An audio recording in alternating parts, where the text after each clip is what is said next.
ಅಯ್ಯೋ ಲಕ್ಷ್ಮಮ್ಮ, ಎಂಥ ಗ್ರಹಾಚಾರ ಬಂತೆ ನಿನ್ ಮನೆಗೆ. ಆ ದೇವರು ಎಷ್ಟೊಂದು ಕ್ರೂರಿ. ಮುಪ್ಪಿನ ಕಾಲದಲ್ಲಿ ಮಗ ಸೊಸೆನ ಕಿತ್ಕೊಂಡ್ನಲ್ಲ. ಈಗ ಈ ಕೂಸಿನ ಗತಿ ಏನು? ನಿನ್ನ ಗತಿ ಏನು?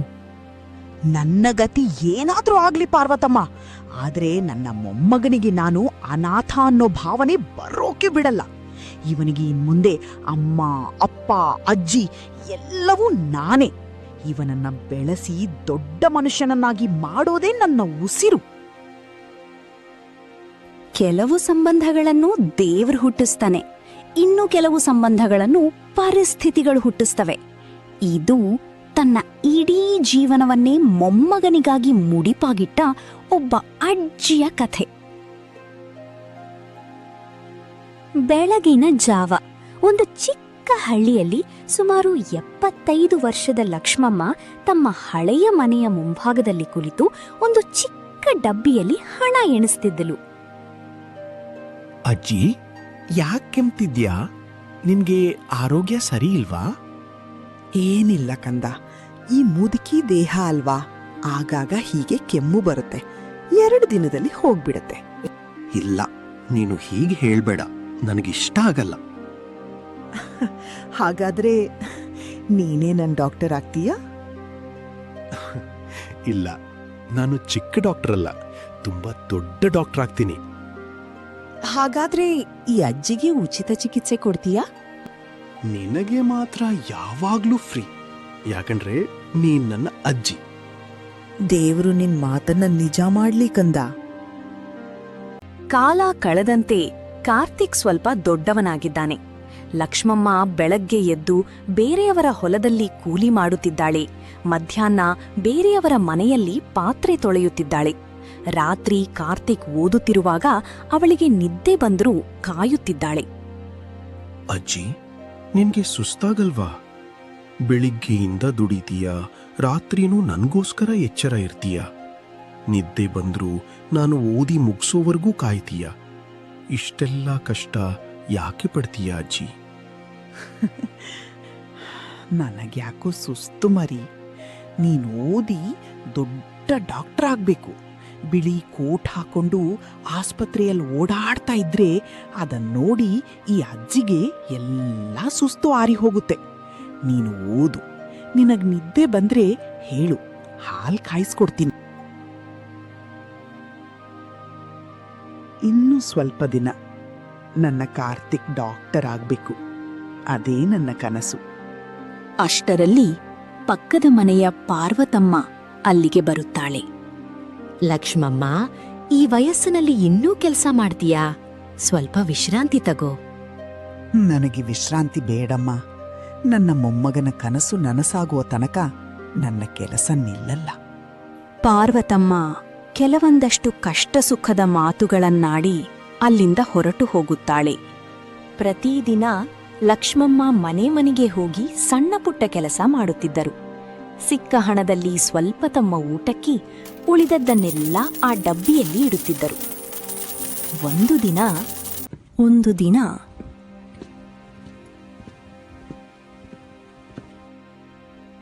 ಅಜ್ಜಿ, ಕಾಲೇಜಿನ ಫೀಸ್ ಕಟ್ಟಬೇಕು, ಇಲ್ಲದಿದ್ದರೆ ಪರೀಕ್ಷೆಗೆ ಬಿಡಲ್ಲ ಅಂತ ಹೇಳಿದ್ದಾರೆ. ದಿನಾಂಕವು ಹತ್ತಿರ ಬರುತ್ತಿದೆ, ಅದಕ್ಕೆ ನನಗೆ ಸ್ವಲ್ಪ ಚಿಂತೆ ಆಗ್ತಿದೆ. ಲಕ್ಷ್ಮಮ್ಮ ಮುಖದಲ್ಲಿ ಕ್ಷಣಕಾಲ ಆತಂಕ ಕಾಣಿಸಿತು. ಆದರೆ ತಕ್ಷಣ ನಗುತ್ತಾ ಹೇಳಿದರು, ಅಯ್ಯೋ ಮಗ, ಅದಕ್ಯಾಕಿಷ್ಟು ಬೇಜಾರು ಮಾಡ್ಕೊಳ್ತೀಯ? ನಾಳೆ ಬೆಳಿಗ್ಗೆ ಫೀಸ್ ಹಣ ಸಿಗತ್ತೆ. ನೀನು ಸುಮ್ಮನೆ ಓದಿನ ಕಡೆ ಗಮನ ಕೊಡು. ದೇವ್ರು ದೊಡ್ಡವನು, ಎಲ್ಲವೂ ಸರಿಯಾಗತ್ತೆ.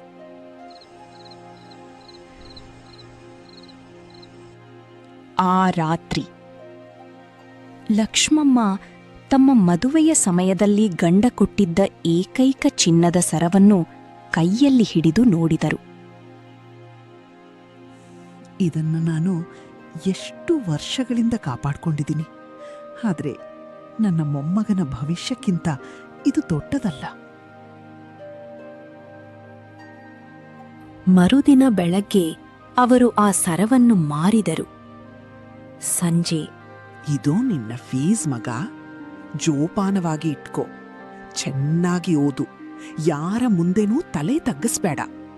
ನನಗೆ ಓದು ಬರೋದಿಲ್ಲ, ಆದ್ರೆ ನೀನು ಚೆನ್ನಾಗಿ ಓದಿ ಒಂದು ದಿನ ದೊಡ್ಡ ಡಾಕ್ಟರ್ ಆಗಬೇಕು. ಅದನ್ನೇ ನೋಡಿದ್ರೆ ನನಗೆ ಸಾಕು. ಅಜ್ಜಿ, ನಾನ್ ನಿಮ್ಮನ್ನು ಎಂದಿಗೂ ಮರೆಯಲ್ಲ. ನನ್ನ ಖುಷಿಗಾಗಿ ನೀವು ಎಷ್ಟು ಕಷ್ಟಪಟ್ಟಿದ್ದೀರೋ ನನಗ್ ಗೊತ್ತು.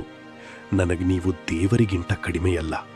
ನಾನೊಂದು ದಿನ ದೊಡ್ಡವನಾಗಿ ನಿಮ್ಮ ತಲೆ ಎತ್ತುವಂತೆ ಮಾಡುತ್ತೇನೆ. ವರ್ಷಗಳು ಕಳೆಯುತ್ತವೆ. ಕಾರ್ತಿಕ್ ದೊಡ್ಡ ವೈದ್ಯನಾಗುತ್ತಾನೆ. ನಗರದಲ್ಲಿ ದೊಡ್ಡ ಆಸ್ಪತ್ರೆ, ಹೆಸರು, ಹಣ, ಗೌರವ ಎಲ್ಲವೂ ಸಿಗುತ್ತವೆ. ಆದರೆ ಕೆಲಸದ ಒತ್ತಡ, ಹೊಸ ಜೀವನ ಇವೆಲ್ಲದರ ನಡುವೆ ಅಜ್ಜಿಯನ್ನು ಭೇಟಿ ಮಾಡುವ ಸಮಯ ಮಾತ್ರ ಸಿಗುವುದಿಲ್ಲ. ಅಯ್ಯೋ ಲಕ್ಷ್ಮಮ್ಮ, ಹೇಗಿದ್ದೀಯಾ? ಬಹಳ ದಿನ ಆಯ್ತು ನೋಡಿದ್ದು. ಚೆನ್ನಾಗಿದ್ದೀನಮ್ಮ, ನೀನ್ ಹೇಗಿದೀಯಾ? ನಾನು ಚೆನ್ನಾಗಿದ್ದೀನಿ. ಕಣ್ಮೇಲೆ ಪೊರೆ ಬೆಳ್ದಿತ್ತು. ಅದಕ್ಕೆ ನನ್ ಮಗನತ್ರ ಒಂದ್ 2 ದಿನ ಇರೋದಾ ಅಂತ ಸಿಟಿಗ್ ಹೋಗಿದ್ದೆ. ಅಂದ್ಹಾಗೆ ನಿನ್ನ ಮೊಮ್ಮಗ ಕಾರ್ತಿಕ್ ಎಲ್ಲಿದ್ದಾನೆ? ಇಷ್ಟು ವರ್ಷ ಆಯ್ತು, ಊರಿಗ್ ಬಂದದ್ದೇ ಕಾಣ್ಲಿಲ್ಲ. ಅವನೀಗ ದೊಡ್ಡ ಡಾಕ್ಟರ್ ಅಲ್ವಮ್ಮ. ಆಸ್ಪತ್ರೆಯಲ್ಲಿ ತುಂಬಾ ಕೆಲ್ಸ ಇರತ್ತೆ. ಆದ್ರೂ ಏನೇ ಹೇಳು, ಕೆಲ್ಸ ಇರ್ಲಿ, ಒಮ್ಮೆ ಬಂದು ಎತ್ತು ಬೆಳೆಸಿದ ತಾಯಿಗಿಂತ ಚೆನ್ನಾಗಿ ನೋಡ್ಕೊಂಡಂತ ನಿನ್ನನ್ನ ನೋಡ್ಕೊಂಡು ಹೋಗ್ಬೋದಲ್ಲ. ಪರವಾಗಿಲ್ಲಮ್ಮ, ರೋಗಿಗಳ ಸೇವೆ ಮಾಡೋದು ಕೂಡ ದೊಡ್ಡ ಪುಣ್ಯದ ಕೆಲಸ. ಯಾರಿಗಾದ್ರೂ ಅವನ ಅವಶ್ಯಕತೆ ಇರಬಹುದು, ಅದಕ್ಕೆ ಬರೋಕಿ ಸಮಯ ಸಿಗದೇ ಇರಬಹುದು. ನೀನ್ ಮಾತ್ರ ಅವನ್ಗ ಕಾಯ್ತಾ ಇರ್ತೀಯಲ್ಲ. ಏನೇ ಹೇಳು ಅಕ್ಕ, ನೀನ್ ಆರೋಗ್ಯ ನೀನೇ ನೋಡ್ಕೋಬೇಕು. 9 ತಿಂಗಳು ಎತ್ತಿ ಸಲಗ ಸಾಕಿದ ಮಕ್ಕಳೇ ಹೆತ್ತ ತಂದೆ ತಾಯಿ ನೋಡಕ್ಕೆ ಹಿಂದೆ ಮುಂದೆ ನೋಡ್ತಾರಿ. ಕಾಯೋದು ಅಜ್ಜಿಯ ಕೆಲಸ ಅಲ್ವಮ್ಮ. ಅವನು ಖುಷಿಯಾಗಿದ್ದರೆ ಸಾಕು. ಒಂದು ದಿನ ಸಮಯ ಸಿಕ್ಕಾಗ ಖಂಡಿತ ಬರುತ್ತಾನೆ. ಲಕ್ಷ್ಮಮ್ಮ ದೂರದ ರಸ್ತೆಯ ಕಡೆ ಒಂದು ಕ್ಷಣ ನೋಡ್ತಾಳೆ. ಅವಳ ಕಣ್ಣಲ್ಲಿ ನಿರೀಕ್ಷೆ ಇರುತ್ತದೆ, ಆದರೆ ಮಾತಿನಲ್ಲಿ ಮಾತ್ರ ಪ್ರೀತಿ ಮತ್ತು ಹೆಮ್ಮೆ. ಒಂದು ದಿನ ಆಸ್ಪತ್ರೆಯ ರಿಸೆಪ್ಷನ್ನಲ್ಲಿ ಒಬ್ಬ ವೃದ್ಧೆ ನಿಧಾನವಾಗಿ ಒಳಗೆ ಬರುತ್ತಾಳೆ. ಅಜ್ಜಿ, ಯಾರನ್ನ ನೋಡ್ಬೇಕು? ನಮ್ಮ ಕಾರ್ತಿಕ್, ನನ್ನ ಮೊಮ್ಮಗ. ಆ ವೃದ್ಧೆಯ ಮಾತು ಕೇಳಿದ ರಿಸೆಪ್ಷನಿಸ್ಟ್ ಕ್ಷಣಕಾಲ ಆಶ್ಚರ್ಯದಿಂದ ನೋಡಿದಳು. ಅಜ್ಜಿ, ನೀವು ಡಾಕ್ಟರನ್ನು ನೋಡಲು ಅಪಾಯಿಂಟ್ಮೆಂಟ್ ತೆಗೆದುಕೊಂಡಿದ್ದೀರಾ? ಅಯ್ಯೋ ಮಗಳೇ, ಅವನು ನನ್ನ ಮೊಮ್ಮಗ. ಅಪಾಯಿಂಟ್ಮೆಂಟ್ ಏಕೆ ಬೇಕು? ಒಮ್ಮೆ ಹೇಳಮ್ಮ, ನಿಮ್ಮ ಅಜ್ಜಿ ಬಂದಿದ್ದಾರೆ ಅಂತ. ರಿಸೆಪ್ಷನಿಸ್ಟ್ ಫೋನ್ ತೆಗೆದು ಒಳಗೆ ಕರೆ ಮಾಡಿದಳು. ಒಳಗಿನಿಂದ ಕಾರ್ತಿಕ್ನ ಧ್ವನಿ ಕೇಳಿಸಿತು. ಸರ್, ಒಬ್ಬ ಅಜ್ಜಿ ಬಂದಿದ್ದಾರೆ, ನಿಮ್ಮನ್ನು ನೋಡ್ಬೇಕಂತೆ. ಒಮ್ಮೆ ನೋಡಿದ್ರೆ ಸಾಕು ಅಂತ ಹೇಳ್ತಿದ್ದಾರೆ. ಇಲ್ಲ ರಾಮ್ಯ, ನನಗೆ ತುಂಬಾ ಮುಖ್ಯವಾದ ಎಮರ್ಜೆನ್ಸಿ ಪೇಷಂಟ್ ಇದ್ದಾರೆ. ಅವರು VIP, MLA ಕುಟುಂಬದವರು. ಈಗ ನಾನು ಬರಲಾಗುವುದಿಲ್ಲ. ನೀನೇ ಅವರಿಗೆ ಮನೆಗೆ ಹೋಗಿ ಸಂಜೆ ಬರಲು ಹೇಳು. ಅಜ್ಜಿ, ಸರ್ ಈಗ ತುಂಬಾ ಕೆಲಸದಲ್ಲಿದ್ದಾರೆ. ನೀವು ಸಂಜೆ ಬಂದರೆ ಅವರನ್ನು ಭೇಟಿಯಾಗಬಹುದು. ಸ್ವಲ್ಪ ಹೊತ್ತು ಕಾಯಬೇಕಾಗಬಹುದು. ಇಲ್ಲವಾದರೆ ಸಂಜೆ ಮತ್ತೆ ಬನ್ನಿ. ಲಕ್ಷ್ಮಮ್ಮ ಮುಖದಲ್ಲಿ ನಗು ಇತ್ತು, ಆದರೆ ಆ ನಗುವಿನ ಹಿಂದೆ ನೋವು ಅಡಗಿತ್ತು. ಪರವಾಗಿಲ್ಲಮ್ಮ, ನನ್ನ ಮಗ ರೋಗಿಗಳ ಜೀವ ಉಳಿಸೋ ಕೆಲಸದಲ್ಲಿದ್ದಾನೆ. ಅವನಿಗೆ ತೊಂದರೆ ಕೊಡೋದು ಬೇಡ.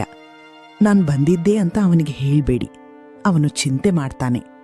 ನಾನ್ ಬರ್ತೀನಿ. ಇಲ್ಲಿಂದಲೇ ಕಥೆಯ ನಿಜವಾದ ಭಾವನಾತ್ಮಕ ತಿರುವು ಆರಂಭವಾಗುತ್ತದೆ.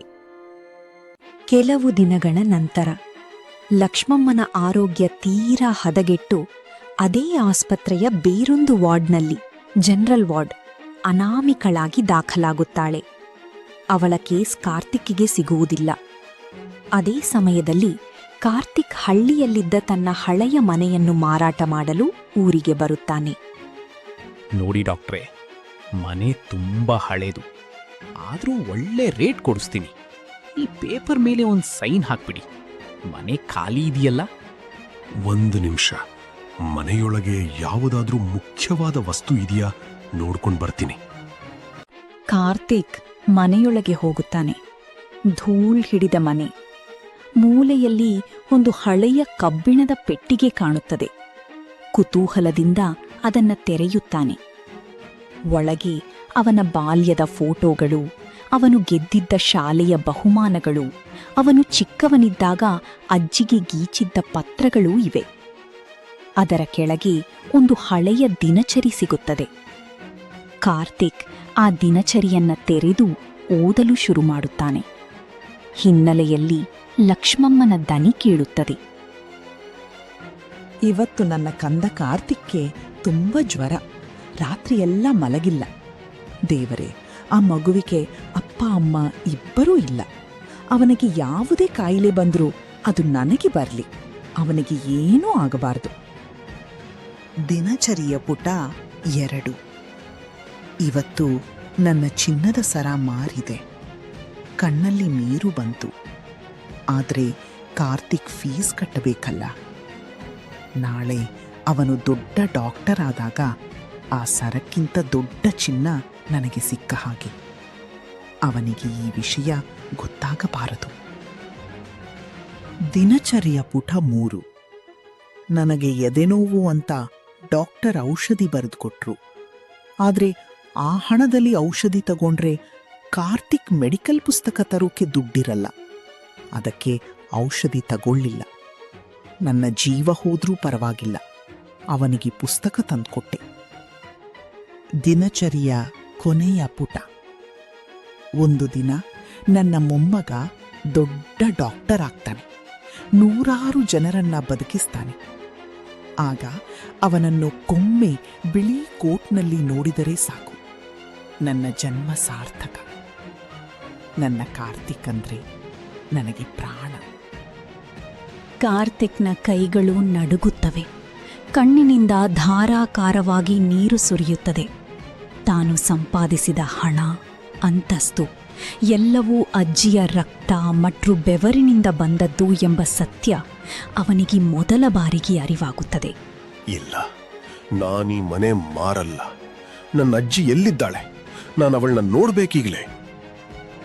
ಕಾರ್ತಿಕ್ ತನ್ನ ಕಾರನ್ನು ಹುಚ್ಚನಂತೆ ಓಡಿಸಿಕೊಂಡು ಸಿಟಿಯ ಆಸ್ಪತ್ರೆಗೆ ಬರುತ್ತಾನೆ.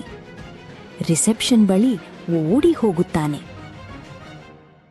ನನ್ನ ಅಜ್ಜಿ ಲಕ್ಷ್ಮಮ್ಮ, ಅವರು ಊರಿಂದ ಬಂದಿದ್ರಂತೆ. ಎಲ್ಲಿ ಅವರು? ಸರ್, ಅವರು ಅಂದು ನೀವು ಬ್ಯುಸಿ ಇದ್ದೀರಾ ಅಂತ ಹೊರಟೋದ್ರು.